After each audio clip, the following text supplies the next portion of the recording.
'Tis strange, my Theseus, that these lovers speak of. More strange than true. I never may believe these antique fables, nor these fairy toys. Ooh. Yeah. Lovers and madmen have such seething brains, such shaping fantasies that apprehend more than cool reason ever comprehends. The lunatic, the lover, and the poet are of imagination all compact. One sees more devils than vast hell can hold. That is the madman. The lover, all as frantic, sees Helen's beauty in a brow of Egypt. The poet's eye, in a fine frenzy rolling, doth glance from heaven to earth, from earth to heaven, and as imagination bodies forth the form of things unknown, the poet's pen turns them to shapes and gives to airy nothing a local habitation and a name. Such tricks hath strong imagination, that if it would but apprehend some joy, it comprehends some bringer of that joy. In the night, imagining some fear, how easy is a bush supposed to bear? But all the story of the night told over, and all their minds transfigured so together, more witnesseth than fancy's images, and grows to something of great constancy. But howsoever strange and admirable. Oh, here come the lovers, full of joy and mirth. Joy, gentle friends, joy and fresh days of love accompany your hearts. More than to us, wait in your royal walks, your board, your bed. Come now, what mass, what dances shall we have to wear away this long age of 3 hours between our after supper and bedtime? Where is our usual manager of mirth? What revels are in hand? Is there no play to ease the anguish of a torturing hour? Call Philostratus. Here, mighty Theseus. Say, what abridgment have you for this evening? What mask? What music? How shall we beguile the lazy time, if not with some delight? There is a brief how many sports are ripe. Make choice of which your highness will see first.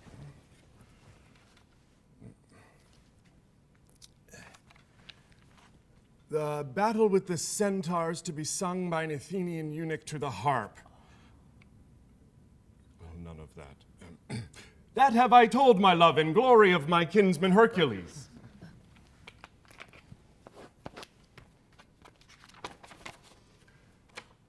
The riot of the tipsy bacchanals tearing the Thracian singer in their rage. That is an old device, and it was played when I from Thebes came last a conqueror.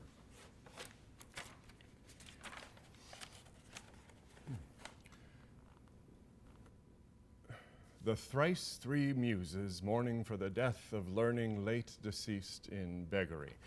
That is some satire, keen and critical, not sorting with a nuptial ceremony.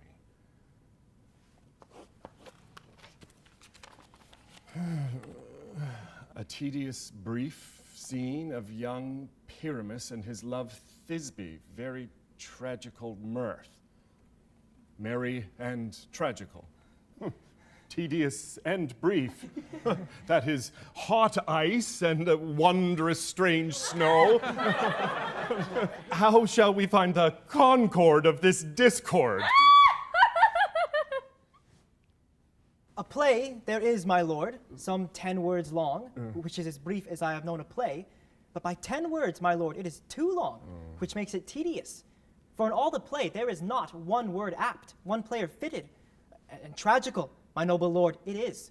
For Pyramus therein doth kill himself, which, when I saw rehearsed, I must confess, made mine eyes water. But more merry tears the passion of loud laughter never shed.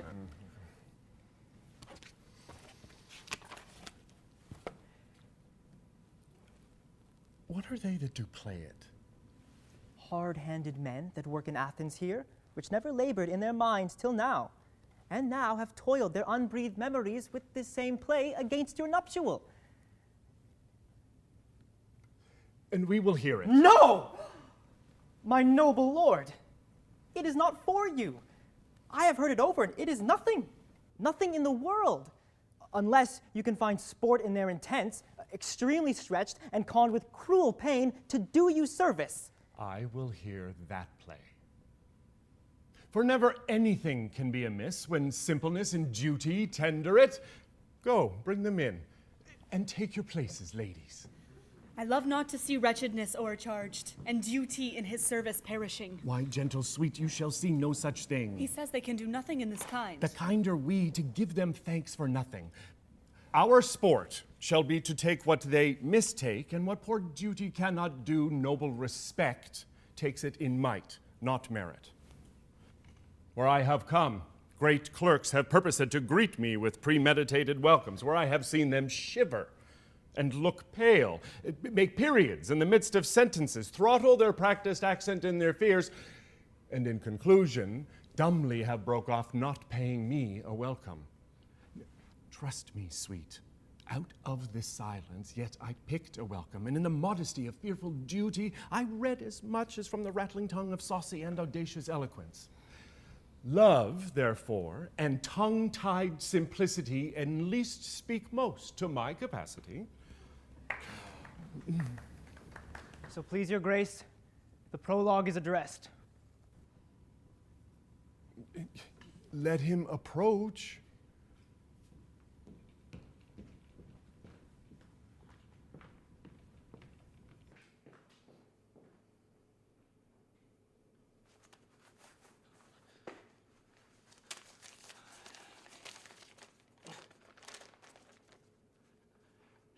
If we offend, it is with our goodwill.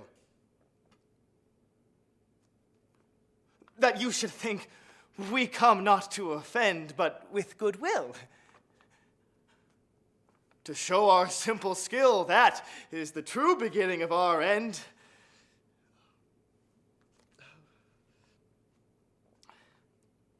Consider then, we come but in despite. We do not come as minding to content you. Our true intent is all for your delight. We are not here that you should here repent you. The actors are at hand, and by their show you shall know all that you are like to know. This fellow doth not stand upon points. He hath rid his prologue like a rough colt. He knows not the stop. A good moral, my lord, is not enough to speak, but to speak true. Indeed, he hath played on his prologue like a child on a recorder. A sound, but not in government. His speech was like a tangled chain. Nothing impaired, but all disordered. Who is next? Gentles, perchance you wonder at this show, but wonder on till truth make all things plain. This man is Pyramus, if you would know. This beauteous lady, Thisbe, is certain. This man, with lime and rough cast, doth present wall. That vile wall which did these lovers sunder, and through wall's chink, poor souls, are they content to whisper, at the which let no man wonder. This man, with lantern, dog, and bush of thorn, presenteth moonshine. For if you will know, by moonshine did these lovers think no scorn to meet at Ninus' tomb, there to woo. This grisly beast, which Lion hight by name, the trusty Thisbe coming first by night, did scare away, or rather did affright, and as she fled, her mantle she did fall, which Lion vile with bloody mouth did stain. Anon comes Pyramus, sweet youth and tall, and finds his trusty Thisbe's mantle slain, whereat with blade, with bloody, blameful blade, he bravely broached his boiling, bloody breast.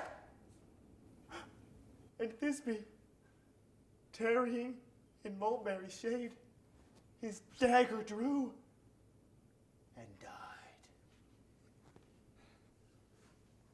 For all the rest, let lion, moonshine, wall, and lovers twain at large discourse while here they do remain. I wonder if the lion be to speak. No wonder, my lord, one lion may when many asses do.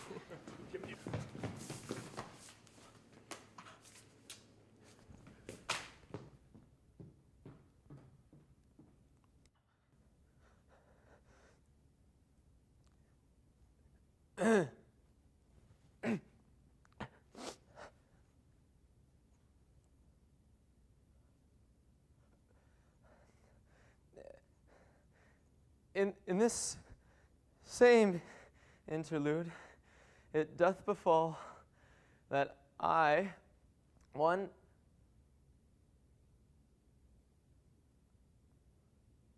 snout, by name, present a wall, and such a wall as I would have you think that had in it a crannied hole or chink,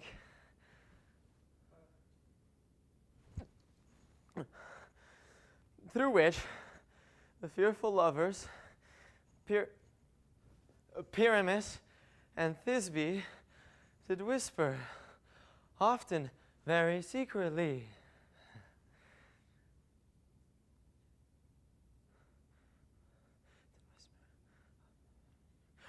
This loam, this rough cast, and this stone doth show that I am that same wall. The truth is so. And this, the cranny is, right and sinister, through which the fearful lovers are to whisper.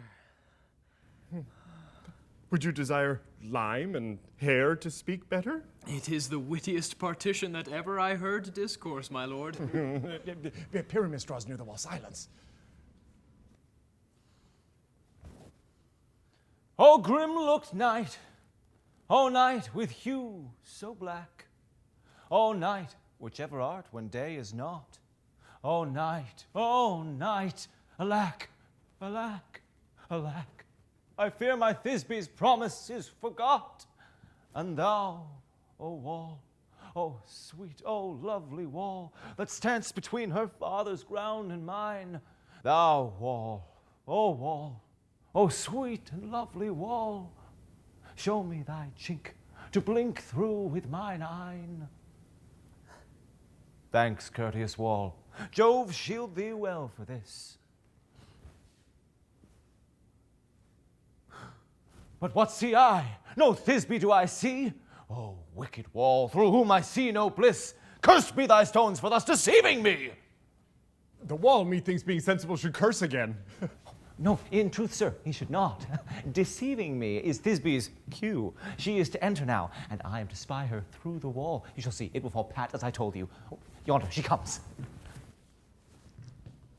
Oh, wall!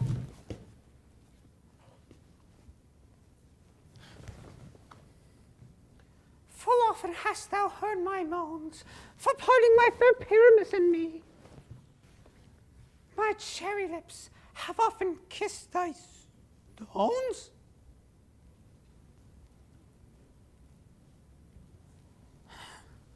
Thy stones with lime and hair knit up in thee. I see a voice. Now will I to the chink to spy, and I can hear my Thisbe's face. Thisbe! My love, thou art. My love, I think. Think what thou wilt. I am thy lover's grace, and like Lamander am I trusty still. And I, like Helen, till the fates me kill. Not Shafalus to Procrus was so true.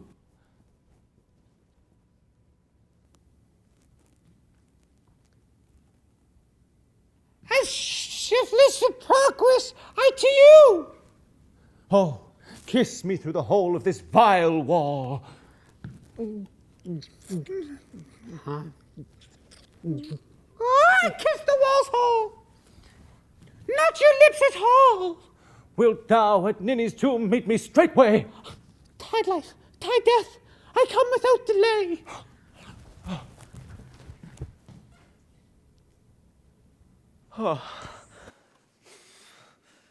Thus have I, wall, my part discharged so, and being done, thus wall away doth go.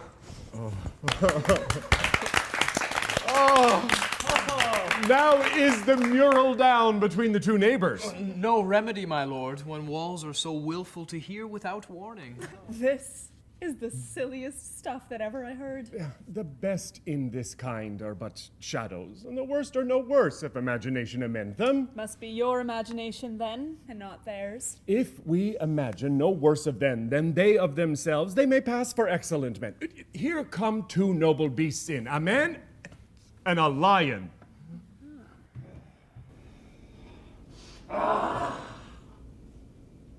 You ladies, you whose gentle hearts do fear the smallest monstrous mouse that creeps on floor, may now perchance both quake and tremble here when lion rough in wildest rage doth roar. Then know that I, one snug the joiner, am a lion fell, nor else no lion's dam. For if I should, as lion, come in strife into this place, 'twere pity on my life. Rah! Oh, a very gentle beast of a good conscience. The very best at a beast, my lord, that e'er I saw. This lion is a very fox for his valor. True, and a goose for his discretion. Oh, not so, my lord, for his valor cannot carry his discretion, and the fox carries the goose. His discretion, I am sure, cannot carry his valor. For the goose carries not the fox. It is well, leave it to his discretion, and let us listen to...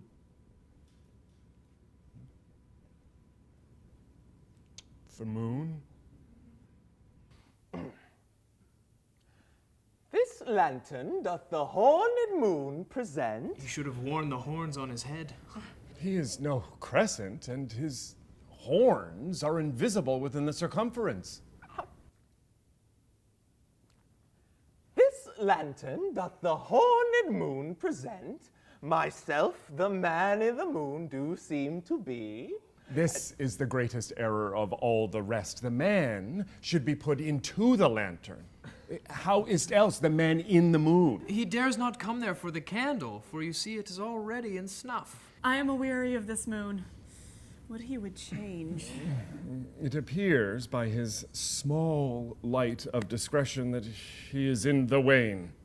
But yet in courtesy, in all reason, we must stay the time. Proceed, moon. All that I have to say is to tell you that the lantern is the moon. I, the man in the moon. This thorn bush, my thorn bush. And this dog, my dog. Why, all these should be in the lantern, for all these are in the moon. Oh, but silence! Here comes Thisbe.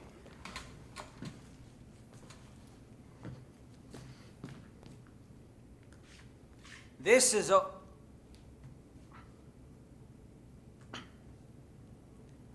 This is old Ninny's tomb. Where is my love?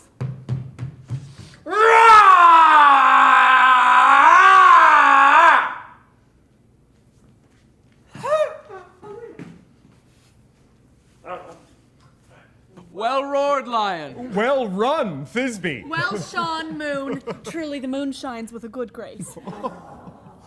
Oh, well mouse, lion. And so the lion vanished. And then came Pyramus. Sweet moon, I thank thee for thy sunny beams. I thank thee, moon, for shining now so bright. For by thy gracious golden glittering gleams I trust to take of truest Thisbe sight. But stay, O spite! But mark, poor knight, what dreadful dole is here! Eyes, do you see? How can it be? Oh, dainty duck, oh dear! Thy mantle good, what? Stained with blood? Approach, ye furies fell! O fates, come, come, cut thread and thrum, quail, crush, conclude, and quell! This passion and the death of a dear friend would go near to make a man look sad. Wish for my heart, but I pity the man.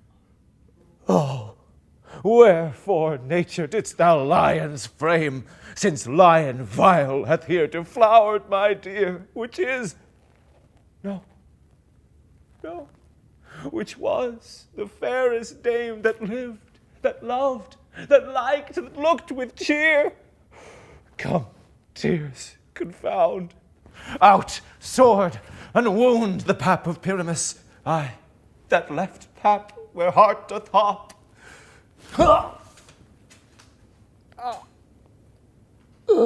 Thus die I.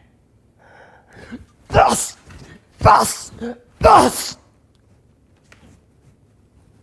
Now am I dead. Now am I fled. My soul is in the sky. Tongue, lose thy light. Moon, take thy flight.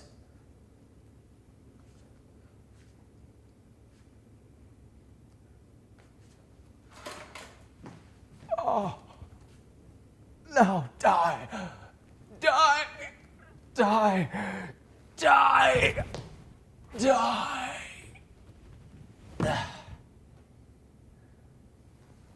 No die, but an ace for him, for he is but one. Less than an ace, man, for he is dead. He is nothing. With the help of a surgeon, he might yet recover and prove an ass. How chance moonshine is gone before Thisbe comes back and finds her lover.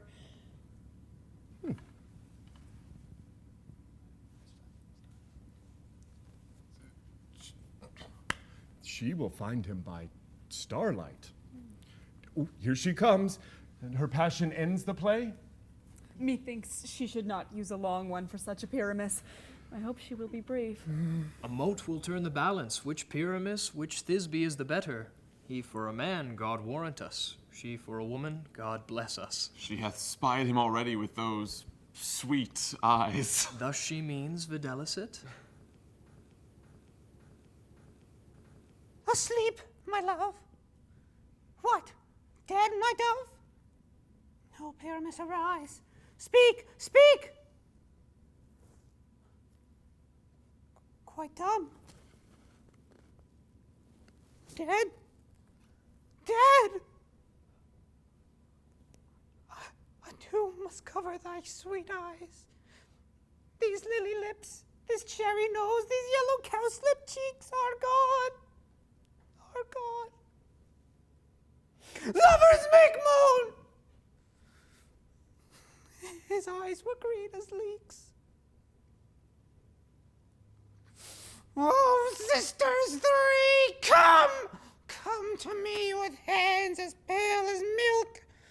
Lay them in gore, since you have shore with shears as thread of silk. Come, not a word. Come, trusty sword. Come, blade my breast imbrued. And farewell, friends. Thus Thisbe ends. Adieu. Adieu. Adieu.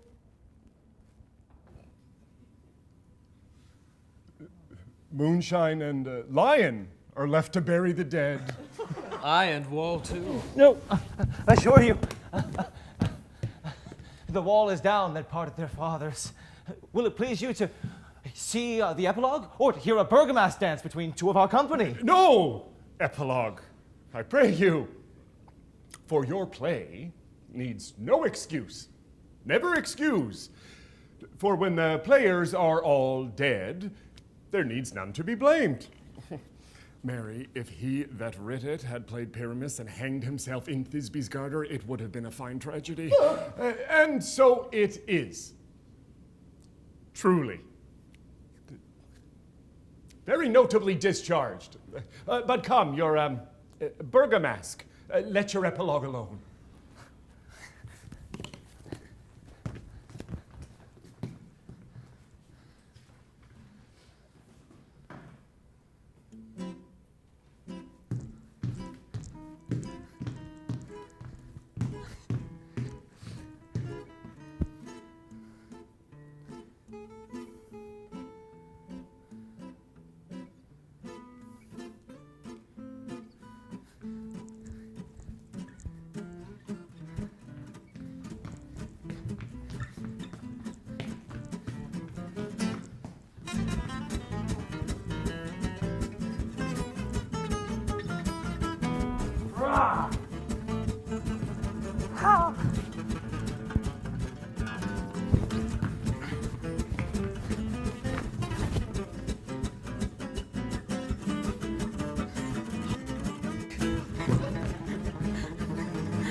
The iron tongue of midnight hath told 12. Lovers, to bed, 'tis almost fairy time. I fear we shall outsleep the coming morn as much as we this night have overwatched. This palpable gross play hath wealth beguiled the heavy gate of night. Sweet friends, to bed. A fortnight hold we this solemnity, in nightly revels, and new jollity.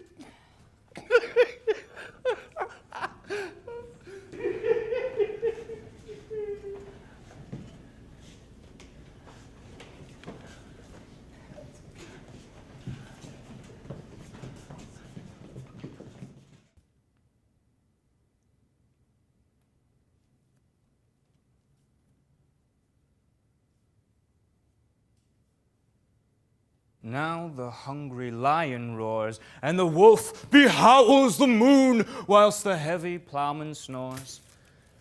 All with weary task foredone. Now the wasted brands do glow, whilst the screech owl, screeching loud, puts the wretch that lies in woe in remembrance of a shroud.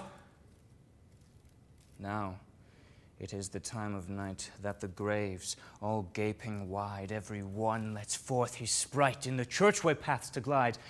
And we fairies that do run by the triple Hecate steam from the presence of the sun, following darkness like a dream, now a frolic. Not a mouse shall disturb this hallowed house. I'm sent with broom before to sweep the dust behind the door. Through the house give gathering light. By the dead and drowsy fire, every elf and fairy sprite hop as light as bird from briar. And this ditty after me sing and dance it trippingly. First, rehearse your song by rote. To each word, a warbling note. Hand in hand with fairy grace, will we sing and bless this place.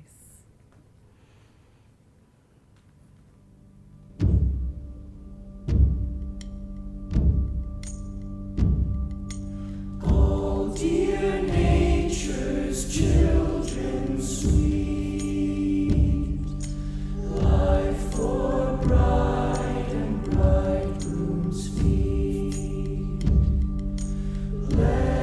Blessing their steps, not an angel of the air, bird melodious or bird fair, is absent hence. Now until the break of day through this house each fairy stray. To the best bride bed will we, which by us shall blessed be, and the issue there create ever shall be fortunate. So shall all the couples three ever true in loving be, and the blots of nature's hand shall not in their issue stand. Never mole, hair, lip, nor scar, nor mark prodigious such as are despised in nativity shall upon their children be. With this field Drew consecrate, every fairy take his gate, and each several chamber bless through this palace with sweet peace, and the owner of it blessed ever shall in safety rest. Trip away, make no stay. Meet me all by break of day.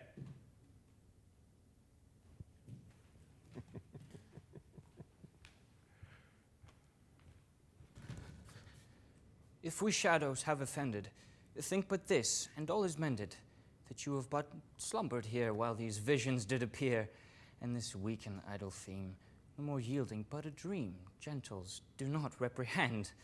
If you pardon, we will mend. And, as I am an honest puck, if we have unearned luck now to scape the serpent's tongue, we will make amends ere long, else the puck a liar call. So, good night unto you all. Give me your hands, if we be friends, and Robin shall restore amends.